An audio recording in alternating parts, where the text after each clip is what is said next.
2.10. Describe qualitatively how each of the following affects the movement of electricity through a conductor, so the length, cross-sectional area, temperature, or material. So a circuit consists of a power supply and at least one electrical device which are connected by connecting wires. The wires are selected to have minimum resistance appropriate to the circuit. Factors that affect resistance are the following: the length of the wire. The experiments that we'll do in class show that these are proportional. The longer the wire, the greater the resistance. Therefore, R is proportional to L. The cross-sectional area of the wire. When we do our experiment, you'll see that it's inversely proportional, meaning the greater the area, the less resistance, i.e. the thinner the wire, the greater the resistance. Therefore, resistance is proportional to 1 over area.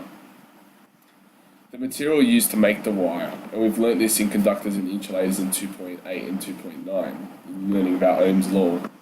Experiments show that R, where is a property of material called resistivity, is related on the material of the wire. Therefore, R is proportional to the material.